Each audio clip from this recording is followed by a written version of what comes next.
est actuellement 8h29 et on est avec Marie-Christine Fillon-Parent avec nous. Rebonjour, comme à tous les mardis. Allô! Tu nous as apporté de belles perles. On commence avec la série de Marie-Jeanne Rioux, c'est ça? Oui, c'est ça, exactement. En fait, cette semaine, j'ai décidé de vous amener des romans qui sont rimouskois.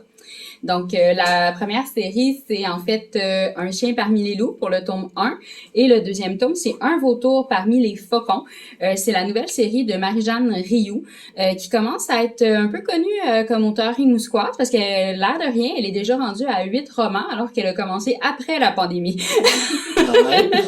Donc, très, très productive. Et dans le fond, moi, j'avoue que de ce côté-là, je suis pas 100% objective parce que je suis alpha lectrice pour cet auteur-là. Ce qui veut dire que je lis le manuscrit alors que il y a pas encore eu de... C'est pas publié encore, là. Non seulement c'est pas publié, mais c'est avant les bêta-lecteurs. Donc, c'est avant même que quelqu'un d'autre regarde. Ok, madame est privilégiée. Ah oui, moi, j'ai droit au brut.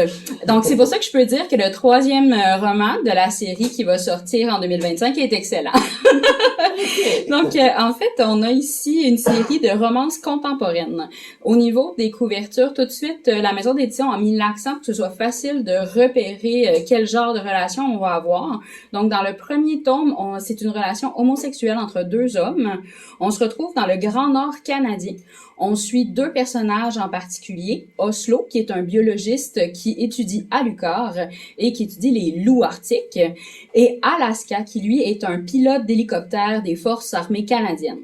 Et dans le fond, c'est lui qui va être associé au projet de recherche d'Oslo et qui va, dans le fond, faire le taxi pour l'équipe scientifique. Donc, dans le premier tome, c'est vraiment ce couple-là qu'on va suivre. Et dans le deuxième et troisième tome, ça va être des personnages qu'on va déjà avoir rencontrés dans le premier qui vont tranquillement évoluer. J'aime vraiment beaucoup ça parce que dans le premier, il y a un des personnages principaux qui a des lunettes.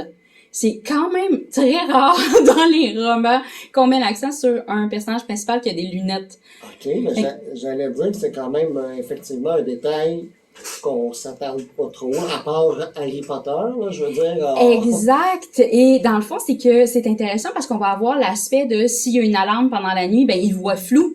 Ok. Il y a tous des petits détails comme ça et on va aller travailler avec une phobie dont on n'entend pas tant souvent parler et qui est particulièrement active chez beaucoup de gens à cette époque-ci où il y a beaucoup de virus, les métophobies. Donc, est-ce que vous savez c'est quoi? Ben, j'ai l'impression que c'est la peur des maladies.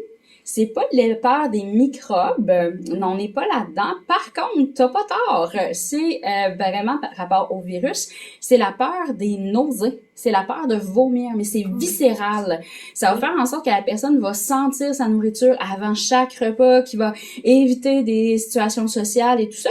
Et on a un des personnages qui souffre des métophobies. Donc, c'est super bien amené dans le roman, puis ça permet de conscientiser aussi.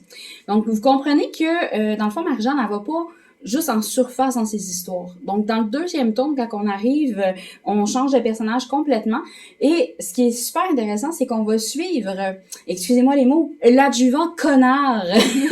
C'est un personnage qu'on apprend à détester dans le premier tome, mais qui est le personnage principal du deuxième.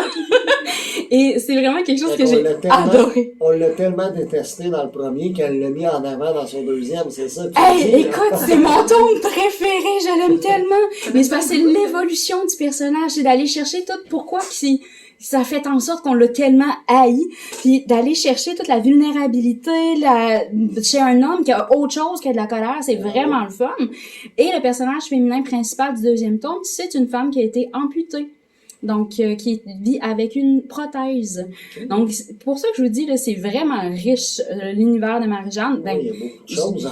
Oui, vraiment plusieurs. Puis, les personnes qui sont avec moi en studio ont peut-être remarqué que j'ai un chandail Agent Pollux, qui est un personnage d'une autre série de Marie-Jeanne, justement. Donc, en gros, les thèmes consentement, respect, traumatisme, confiance en soi et en l'autre, les sciences, le monde militaire, c'est vraiment une super belle série pour tous les âges. Je dirais ado en montant. Mais Ok. c'est ça qui est le fun, c'est que, tu sais, on parlait juste des lunettes, mais souvent c'est Mhm. juste un aspect, genre, ah ben, il porte des lunettes, mais on met jamais l'accent sur comme, c'est quand même une maladie si tu portes des lunettes. Hein. Ben, en fait, c'est que ça va teinter ton quotidien. Oui, c'est Tu sais, ça. tu t'es as tout le temps. Donc, si t'es as pas, ben, il faut que tu vives avec tes lentilles de contact, faut que tu prennes le temps de les mettre. Donc, on nommait pas ces scènes-là. C'est ce que Non. j'aime. Tu sais, c'est plus facile de se reconnaître. Souvent, c'est comme le personnage qui a les lunettes, ah, il est juste intelligent. Oui, mais Oui, genre, non. il y a aussi, genre, Ben, là, je peux pas dire que ça est pas intelligent parce qu'on s'entend qu'il est en train d'étudier les loups arctiques au nord canadien, là. Ça a pris des méchantes bonnes notes. les avoir une très bonne quotidienne à l'écart.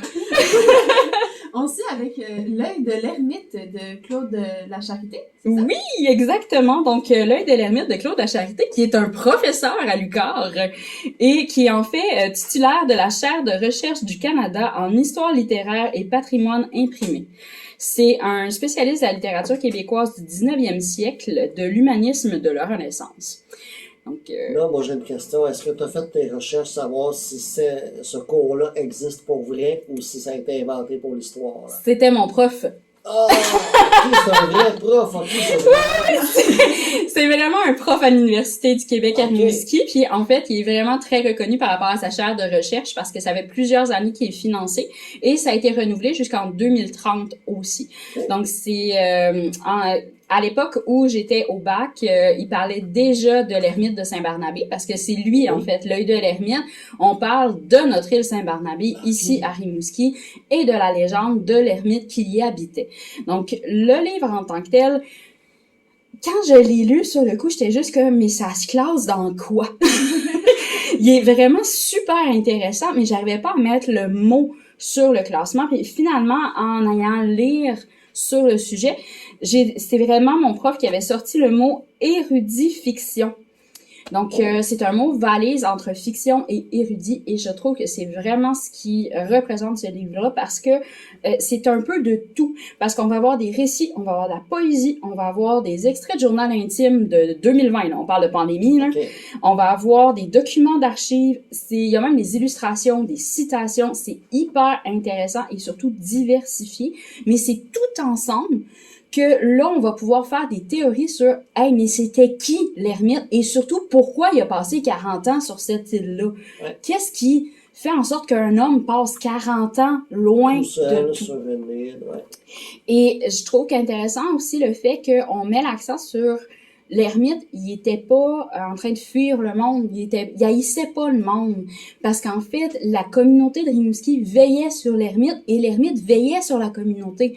Parce que si on y pense, l'endroit où se trouve l'île Saint-Barnabé, c'est vraiment un point de gué, là. Oui. On voit tout de là. Donc, il y a une citation que j'ai prise, que j'aime vraiment beaucoup. Toussaint était l'homme du silence, de la solitude, de l'humilité. Il ne pesait rien dans ce monde, il aspirait seulement à se faire oublier. Tout chez lui était simplicité.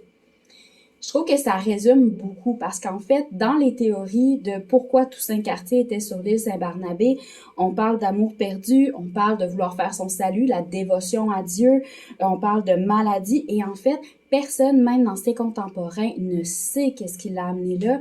Et une des caractéristiques qui est dit souvent, c'est le fait qu'il parlait très peu.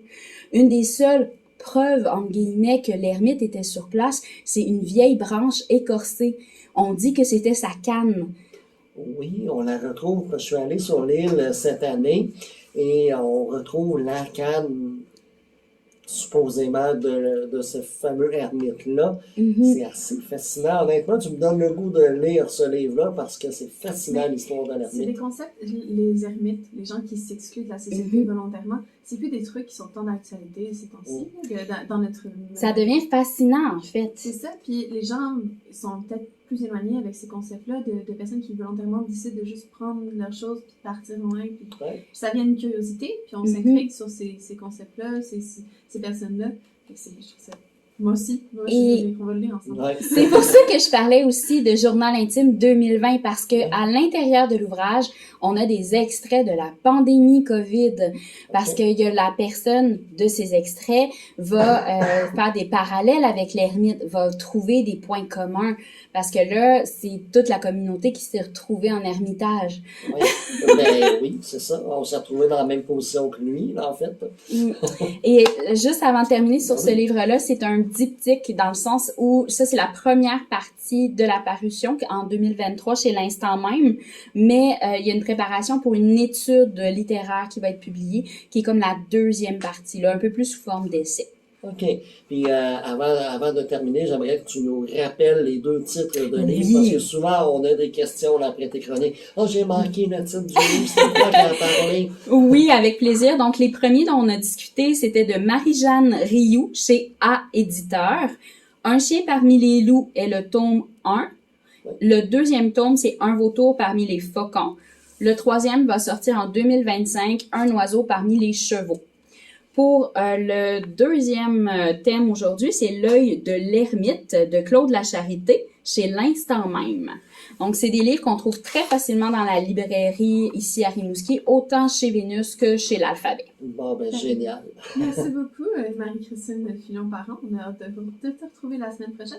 Juste nous rappeler tes réseaux sociaux pour qu'on puisse aller voir la petite chronique, la petite vidéo que tu vas avoir faite sur la chronique qui vient de faire. Oui, sur les écrits de Marie Cricri sur Facebook, on retrouve la vidéo de ma chronique à chaque semaine avec les photos des pages couvertures. Super.